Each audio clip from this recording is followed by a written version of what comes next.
여러분 오늘 말씀 주제, 본문의 그 말씀의 주제를 여기 오른쪽 위에 나와 있죠. 오른쪽 위에 함께 읽어보도록 하겠습니다. 시작.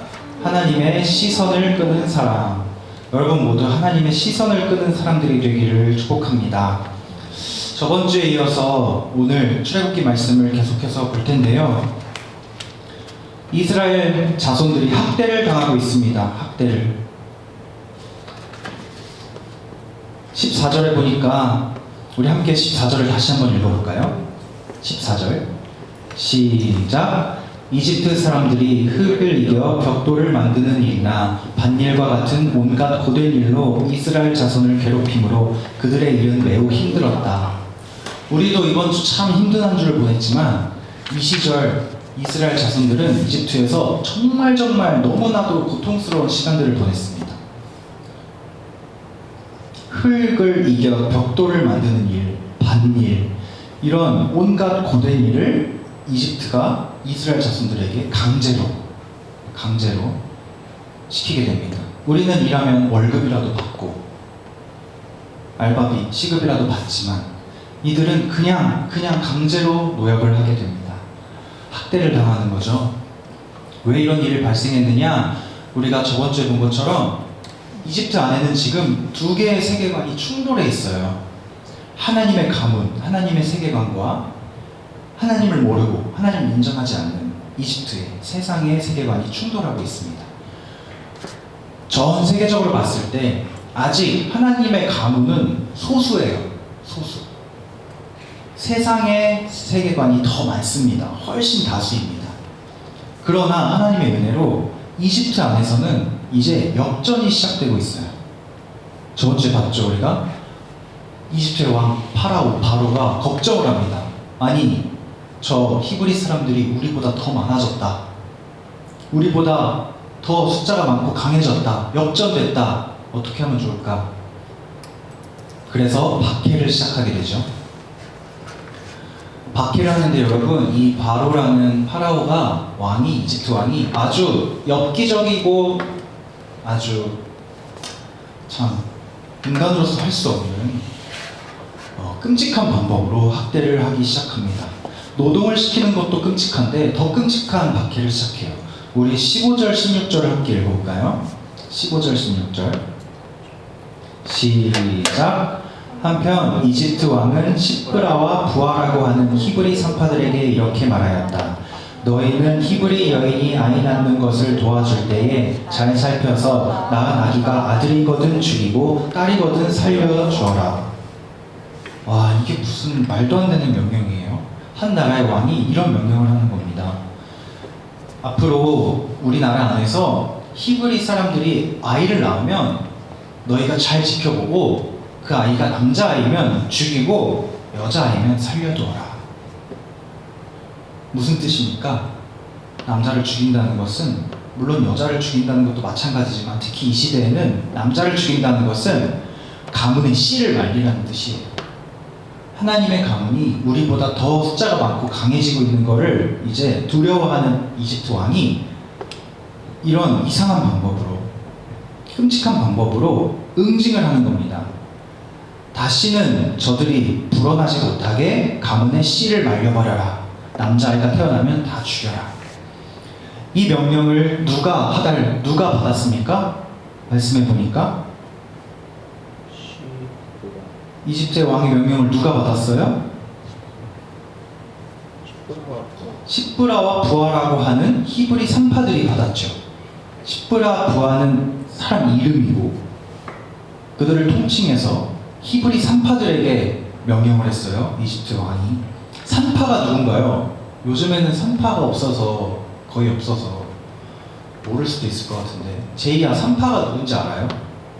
주영이 알아요? 그렇죠. 저도 잘 모르는데 산파란 이런 사람들이에요. 옛날에는 지금처럼 산부인과가 이렇게 막 발달되어 있지 않으니까 아이를 낳으려면은 집에서 낳아야 했나 봐요. 집에서 낳아야 했는데 그때 아이들이 잘 나올 수 있도록 옆에서 보조해주는 간호사 같은 사람들이 바로 산파라고 합니다. 아이를 잘 낳을 수 있도록 도와주는 사람. 이 시브라하고 부하라고 하는 이 사람들도 산파들이었나 봐요. 그런데 히브리 사람인 산파들이었나 봐요. 이집트 왕이 그들에게 명령을 한 겁니다.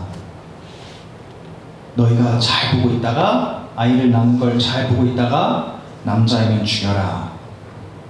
그런데 여러분, 이 히브리 산파들이 누군지 우리가 오늘 정확히 알아야 오늘 말씀의 뜻을 제대로 알 수 있어요. 먼저 히브리 사람이라는 게 뭘까? 히브리 사람이라는 게 무슨 사람들을 말하는 걸까를 알아야 될 것 같습니다. 성경에 신약에 히브리서라는 성경도 있어요. 히브리라는 말은 어떤 한 민족을 가리키는 말인데, 히브리의 뜻을 아는 사람, 히브리가 뭘까? 영어로 히브루. 히브리인들은 이런 뜻입니다, 여러분. 강을 건너온 사람이라는 뜻이에요. 히브리라는 말은 히브리어로 강을 건너온 사람. 누가 강을 건너왔을까? 바로 이들의 조상이었던, 믿음의 조상이었던 아브라함이라는 사람이 강을 건너서 하나님의 약속을 따라 가나안 땅으로 왔거든요. 그의 자손들을 가리키는 말이 바로 히브리라는 말입니다. 히브리인들. 아브라함의 이야기는 우리가 출애굽기 조금 하다가 돌아가서 보게 될 거예요. 아주 자세하게. 재미있는 에피소드들이 많습니다. 어쨌든 지금은 히브리의 뜻만 알면 될 것 같아요. 히브리라는 말은 강을 건너온 사람들이라는 뜻이다. 즉 아브라함의 자손들을 말하는 것이다. 또 다른 말로 하면 하나님의 가문을 뜻하는 말이에요. 그들 중에서 산파들이 있었는데 두 명의 대표가 나오죠. 시브라 그리고 부하. 이들의 이름의 뜻도 말씀드릴게요. 시브라라는 말은 여러분, 이 사람이 실존 인물이었는지, 조하은, 김중래, 이진솔 이런 정말 실명이었는지, 아니면은 그 의미를 뜻하는 좋은 의미를 갖다가 붙여준 이름인지는 우리가 정확히 알 수는 없지만, 시브라라는 말의 뜻은 이런 뜻입니다. 샤파르라고 하는 어원에서 왔습니다. 무슨 뜻이냐? 공정한, 아름다운, 이런 뜻을 가지고 있어요. 공정한, 아름다운. 부하, 푸아래, 푸아라는 말은 어원 자체는 무슨 어원인지 뚜렷하게 전해 내려오는 게 없지만, 이 푸아라는 말은 이런 뜻이래요. 반짝거리다, 빛나다. 시브라가 무슨 뜻이라고요? 제이야, 무슨 뜻이라고요? 시브라가 듣고 있어요? 주양아, 시브라가 무슨 뜻이라고요? 공정한, 아름다운. 부하는 무슨 뜻이라고요? 반짝거리다, 빛나다. 여러분, 성경 보면서 시브라랑 부하 얘기 들어본 적 있어요?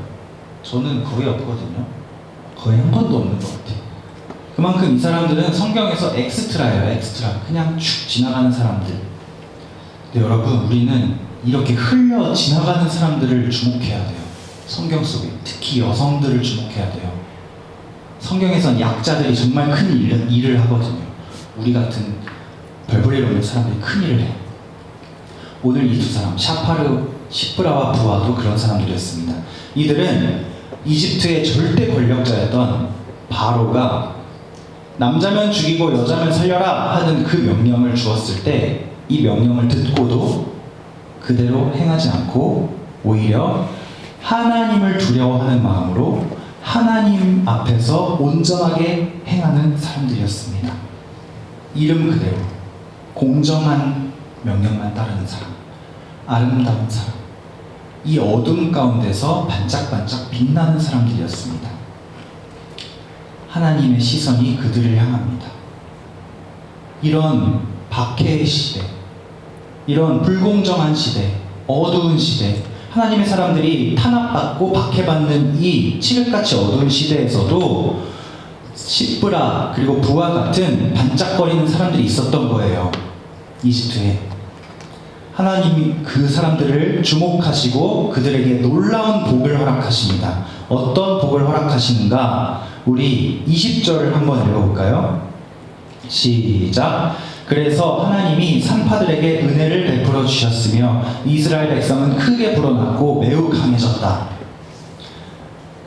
애굽 왕의 의도와는 정반대의 결과가 나타납니다. 하나님을 경외하는 사람들, 반짝반짝 빛나는 사람들을 통해서 하나님이 은혜를 주시는데 어떤 은혜를 주시냐? 오히려 이스라엘 백성이 더 많아지고 더 강해지는 은혜를 주셨어요. 사랑하는 여러분, 오늘 이 시대도 너무 불공정한 시대예요. 그렇지 않은 적이 없었지만 특히 요즘 뉴스 보면서 느끼는 게 많지 않아요, 여러분? 도대체 법이 법인가? 도대체 지도자가 지도자인가? 공정함은 어디 있는가? 우리는 어떤 기반을 믿고 이 사회를, 어떤 약속들을 믿고 살아가야 되는가? 참 어두운 시대인 것 같아요. 그러나 여러분, 그런 시대에도 하나님을 경외하는 사람들, 십브라와 부하처럼 오직 공정하신 분은 하나님이시고 아름다우신 분은 하나님이시고 그분을 믿고 의지하면서 반짝반짝 빛나는 하나님의 사람들은 하나님께서 복을 주십니다. 은혜를 베풀어 주십니다. 번성하게 하시고 강하게 하십니다. 그런 믿음 가지는 우리들 되기를 소망합니다. 그리고 여러분, 이런 박해 속에서 한 명의 아기가 태어나요. 오늘 이야기 주인공입니다. 우리 2장 1절에서 3절 말씀, 아까 읽은 2장 1절에서 3절 말씀을 함께 읽어보겠습니다. 시작! 레위 가문의 한 남자가 레위 가문의 한 여자를 아내로 맞이하였다. 그 여자가 임신을 하여 아들을 낳았는데 그 아이가 하도 잘생겨서 남이 모르게 석 달 동안이나 길렀다. 그러나 더 이상 숨길 수가 없어서 갈대 상자를 구하여다가 역청과 송진을 바르고 아이를 거기에 담아 강가의 갈대 사이에 놓아두었다. 한 아기가 태어났는데 레위 가문에서 한 아이가 태어났네요. 여러분, 레위 가문이 누구일까 알아야겠죠. 우리 성경 어플 켜서 출애굽기 1장 1, 2절을 읽어봅시다. 출애굽기 1장 1절과 2절 찾으셨나요? 출애굽기 1장 1절 2절 함께 읽어볼게요. 시작! 야곱과 함께 각각 자기 가족을 데리고 에집트로 내려간 이스라엘의 아들들의 이름은 르우벤과 시므온과 레위와 유다와 네, 레위가 나오죠. 레위 뭐래요? 레위가 무슨 사람들이래요? 레위가 야곱 레위가 누구래요? 이스라엘의 아들들이래요. 무슨 뜻이에요? 이스라엘의 아들들이라는 것은? 저번 주에 배운 것처럼 이들도 하나님의 가문 안에 있다는 거죠. 그래서 레위 가문에서 아이가 태어났다는 것은 다르게 말하면 또 하나의 하나님의 가문에서 어떤 아이가 태어났다는 뜻이에요. 그런데 이 아이가 죽어 마땅한 운명이었어요. 왜냐하면 남자아이였거든요. 남자아이가 태어나면 어떻게 돼야 되나요? 죽어야 돼요. 이집트에서는 지금 남자아이가 태어나면 죽어야 돼. 그런데 그 아이가 엄마가 보니까 하도 잘생겨서라고 나와 있어. 하도 잘생겨서. 세번역 성경에는 하도 잘생겨서라 되어 있는데 개역개정에는 뭐라고 되어 있나 한번 볼까요? 개역개정에는 뭐라고 되어 있나?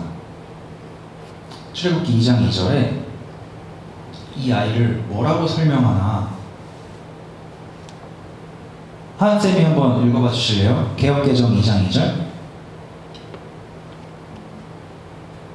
그 여자가 임신을 하게 그가 잘생긴 석달 동안 잘생겼어. 예? 잘 안 들렸어요. 크게. 그 여자가 임신하여 아들을 낳았는데 나왔는데 잘생긴 것을 보고 그가 잘생긴 것을 보고 석 달 동안 그를 숨겼다. 석 달 동안 그를 숨겼다. 잘생겼다고 나와 있네요. 여기도 세번역에는 하도 잘생겼다 나와 있고 개역개정에는 잘생겼다 나와 있고. 여러분, 그런데 이 말을 정말 외모가 너무 아이가 잘생겨서 또 말이 되지만 진짜 뜻은 그런 뜻이 아닌 것 같아요. 왜냐하면 우리가 지금 히브리어 원어 성경을 볼 수는 없지만 원어 성경에 보면 이 잘생겼다는 말이 뭐라고 나와 있냐면 토브라는 말로 나와 있어요. 토브. 뭐라고요? 하나, 둘, 셋. 여러분 토브 기억하세요? 올해 우리 중고등부 표어입니다. 작년에는 뭐였죠? 주영아, 작년에 우리 표어 뭐였죠? 중고등부 기쁨이 넘치는 예수 공동체였죠. 올해는 뭐냐면 토브 메오드. 뭐라고요? 토브 메오드. 무슨 뜻이냐? 창세기 1장 31절에서 가져왔습니다. 우리 창세기 1장 31절을 봅시다.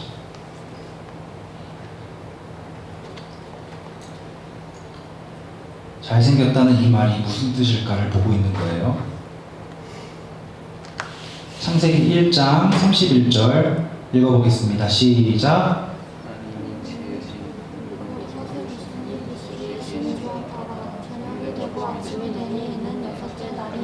하나님께서 천지를 창조하시고 우리 사람을 창조하신 다음에 이렇게 말씀하세요. 보시기에 심히 좋았더라.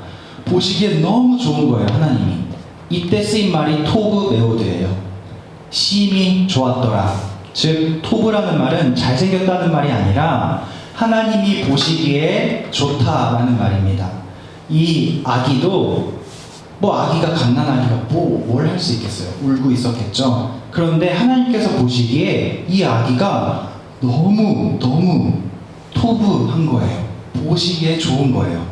그 말을 우리 인간의 언어로는 잘생겼다, 쉬운 성경엔 예뻐서라고 되어 있거든요.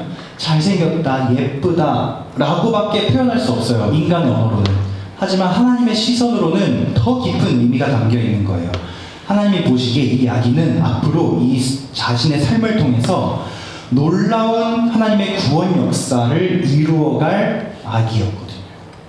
하나님의 놀라운 구원 역사를 함께 이루어갈 아기였어요. 그 아기를 하나님께서 보시기에 심히 좋은 거예요. 그게 바로 토브입니다. 여러분, 이 아기가 누군지 아시겠어요? 이 아기가 누굴까요? 누굴까요, 이 아기가? 유명한 사람인데 모세죠. 모세입니다. 모세가 태어났어요, 이집트에.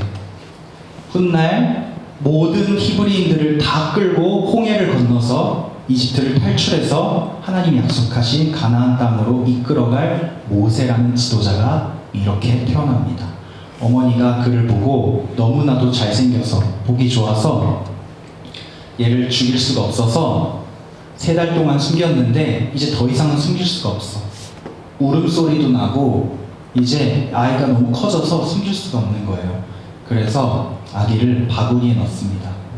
작은 바구니에 넣어서 나일 강물에 던집니다. 어떻게든 살겠지, 살았으면 좋겠다, 지푸라기를 붙잡는 심정으로 하나님, 이 아기를 지켜주세요. 저는 이 아기를 더 이상 키울 수 없습니다. 모세를 강물에 띄워보냅니다. 우리 출애굽기 2장 3절부터 10절 말씀을 한번 읽어볼게요. 출애굽기 2장 3절에서 10절. 이 강물에 띄워진 모세에게 어떤 일이 일어났는지 우리 잘 아는 말씀이지만 그래도 한 번 더. 세 번역 나와 있죠? 성경 커플에. 네. 3절부터 은빈쌤부터 쭉 돌아가면서 읽어보겠습니다. 10절까지. 그러나 더 이상 숨길 수가 없어서 갈대 상자를 구하여다가 엽청과 송진을 바르고 아이를 거기에 담아 강가의 갈대 사이에 놓아두었다. 그 아이의 누이가 멀찍이 서서 아이가 어떻게 되는지를 지켜보고 있었다. 마침 발이 무르고 하루가 강으로 내려왔다. 소녀들이 강가를 건너고 있을 때 공주가 갈대 숲속에 있는 상자를 보고 신랑을 보면서 그것을 가져오게 하였다. 여러분이 거기 남자아이가 우는 것이었다. 공주가 그 아이를 불쌍히 여기면서 말하였다. 이 아이는 틀림없이 히브리 사람의 아이구나. 그때 그 아이의 누이가 나서서 바로의 딸에게 말하였다. 제가 가서 히브리 여인 가운데서 아기에게 젖을 먹일 유모를 데려다 드릴까요? 바로의 딸이 대답하였다. 그래, 어서 데려오너라. 그 소녀가 가서 그 아이 어머니를 불러왔다. 바로의 딸이 그에게 말하였다. 이 아이를 데려오서 나를 대신 나의 젖을 먹여 그렇게 하면 내가 그에게 젖을 주겠다. 그래서 그 아이는 그 아이를 데리고 가서 젖을 먹였다. 우리 10절 함께 읽겠습니다. 시작. 그 아이가 다 자란 다음에 그 여인이 그 아이를 바로의 딸에게 데려다 주니 공주는 이 아이를 양자로 삼았다. 공주는 내가 그를 물에서 건졌다 하면서 그의 이름을 모세라고 지었다. 우리가 너무 잘 아는 이 모세라는 이름을요, 여러분, 애굽 공주가 지어준 거예요. 이집트 왕의 딸이 지어준 이름입니다.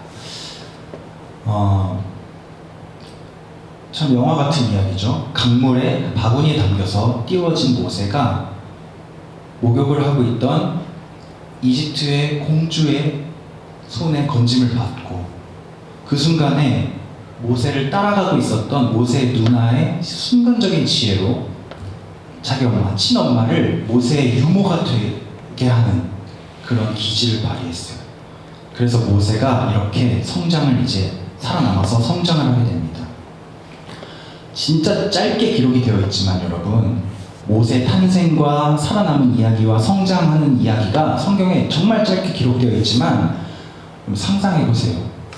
얼마나 복잡한 인생이었을까를 한번 상상해 보세요. 어린 시절부터 청년에 이르기까지 모세가 얼마나 많은 혼란함을 경험했을까? 왜 혼란했을까? 정체성의 문제 때문에. 나는 이집트 공주의 아들인가? 아니면 히브리 엄마의 아들인가? 나를 낳아준 건 히브리 엄마인데 나를 살려준 건 이집트 엄마고 나를 키워준 건 히브리 엄마인데 결국 공식적으로 족보상에는 이집트 엄마가 내 엄마고 누가 내 엄마일까? 그리고 여러분, 히브리인들 저번 주에도 말했지만 몇백 년 동안 이집트에 살면서도 하나님의 세계관을 지켜왔다고 했죠. 모세 엄마가 마찬가지였을 것이고, 그럼 모세 엄마가 모세를 키우면서 어떤 세계관을 알려줬을까요? 하나님의 세계관을 알려줬을 거 아니에요. 가정교육을 통해서. 그런데 모세를 둘러싼 환경은 어떻습니까? 왕궁이에요. 이집트에서 가장 좋은, 가장 편안하고 가장 잘 사는 곳에 살고 있어요. 즉 이집트의 세계관의 이집트의 세계관이 아주 압축된 곳에 살고 있어요. 그럼 내 진짜 집은 어디일까? 내 진짜 가문은 어디일까? 여러분, 주의 자녀로 산다는 것은 이와 같습니다. 이 화려하고 편안한 세상 속에서 하나님의 세계관으로 산다는 것은 평생 계속되는 정체성의 싸움이고 소속의 싸움입니다. 소속의 싸움. 소속이라는 말 알죠, 여러분? 내가 어디 소속인가? 저는 인천공항고등학교 소속입니다 하면은 나는 공항고 학생이라는 뜻이잖아요. 나는 강희욱 집안의 소속입니다 하면은 강희욱이라는 사람의 집안에 속해 있다는 말이잖아요. 주의 자녀로 산다는 것은 이 땅에서 계속되는 소속의 싸움이다. 내가 하나님의 소속인가? 아니면 이 땅의 소속인가? 이런 정체성의 혼란 속에서 모세가 자랐고요. 결국 어른이 되었습니다. 어른이 되었으면 이제 선택을 해야 됩니다. 내가 어디 사람인지, 어디 소속인지 내 스스로 선택을 해야 돼요. 여러분, 모세가 히브리 사람이 되기를 선택했을까요? 이집트 사람이 되기를 선택했을까요? 무엇을 선택했을까요? 2장 11절에서 14절까지 말씀 보겠습니다. 11절에서 14절까지 저와 여러분이 한 절씩 교독해 보겠습니다. 세월이 지나 모세가 어른이 되었다. 어느 날 그는 왕궁 바깥으로 나가 동족에게로 갔다가 그들이 고되게 노동하는 것을 보았다. 그때 그는 동족인 히브리 사람이 이집트 사람에게 매를 맞는 것을 보고 좌우를 살펴서 사람이 없는 것을 확인하고 그 이집트 사람을 쳐 죽여서 그 속에 묻어버렸다. 이튿날 그가 다시 나가서 보니 히브리 사람 둘이 서로 싸우고 있었다. 그래서 그는 잘못한 사람에게 말하였다. 당신은 왜 동족을 때리고 그러자 그 사람은 대답하였다. 누가 당신을 우리의 지도자와 재판관으로 줬단 말이요. 당신이 이집트 사람을 죽이더니 이제는 나도 죽일 작정이요. 모세는 이리 타락한 것을 알고 돌아와야 했다. 모세가 어디를 택했나요? 히브리 사람이 되기를 택했나요? 이집트 사람이 되기를 택했나요? 방금 이야기 읽어보니까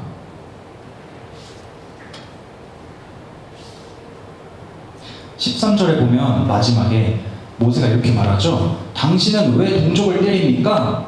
동족을 때리는 건 잘못된 일입니다 라고 했잖아요. 그런데 12절에 보면 모세가 이집트 사람을 쳐 죽였죠? 때렸죠? 때려 죽여버렸어요. 동족을 때리는 사람을 이렇게 정죄하는 모세가 자신은 이집트 사람을 쳐 죽였어요. 즉 모세는 선택을 한 겁니다. 나는 히브리 사람이다. 나는 이집트 왕궁 안에 있지만 나는 나를 지금까지 길러주고 나를 교육시켜준 우리 어머니, 나에게 젖을 먹인 우리 어머니의 그 하나님의 세계관 안에 살아가는 나는 히브리 사람이구나 선택을 한 겁니다. 선택을 해서 이제 성인으로서 히브리 사람으로서 살아가려고 하는 찰나예요. 지금이 그 아주 다이나믹한 순간이에요. 이집트 사람을 쳐서 죽여버렸습니다. 대단하죠? 왕궁 안에 선택의 결과를 봐야 됩니다. 모세가 히브리 사람이 되기를 선택한 결과 그는 어떻게 되었는가? 결국에 이집트에도 속하지 못하고 히브리에도 속하지 못하고 아무도 없는 미디안 광야로 쫓겨나게 됩니다. 왜 이렇게 됐어요? 아니 나름 정말 굳은 의지를 가지고 선택을 했는데 히브리 사람이 되겠다 선택을 했는데 히브리 사람에게도 인정받지 못하고 당연히 이집트에는 당연히 인정받지 못하고 미디안이라는 광야의 땅으로 아무것도 없는 척박한 땅으로 쫓겨나가게 됩니다. 내가 왕자의 자리도 포기하고 내가 이 부귀영화의 길을 포기하면서까지 이 좁은 길을 선택했는데 내가 쫓겨나는 신세가 되다니 모세에게 아주 외롭고 고통스러운 시간이 찾아옵니다. 근데 여러분 다음 주에 볼 거예요. 모세가 왕자의 자리를 버리고 히브리인이 되기를 택함으로써 받은 이 결과, 이 혹독한 결과, 광야로 쫓겨나는 이 때에 모세가 비로소 하나님을 만납니다. 하나님은 여러분 자기의 가족이 되고 싶어하는 사람을 절대 막지 않으세요. 하나님은 하나님 편을 선택할 사람을 절대 외면하지 않으세요. 하나님은 하나님 가문에 있고자 하는 사람을 반드시 만나주시고 삶의 의미를 부여하시고 끝없는 사랑과 은혜를 부어주십니다. 모세의 인생 전체가 그런 이야기입니다. 그래서 우리가 다음 주에는 이제 비로소 히브리인이 되기를 택하고 하나님을 만난 모세가 하나님과 어떤 대화를 하게 되는지를 살펴보도록 하겠습니다. 사랑하는 중고등부 여러분, 절대로 하나님 편에 서시기 바랍니다. 하나님 계심을 믿으시기 바랍니다. 그래서 이 어두운 세상 속에서 이집트만큼이나 어두운 이 세상 속에서 반짝반짝 빛나며 하나님의 시선을 끄는 여러분이 되길 축복합니다. 세상이 아무리 좋아 보여도 하나님만이 행복의 길임을 믿으시기 바랍니다. 기도하겠습니다. 사랑의 주님, 오늘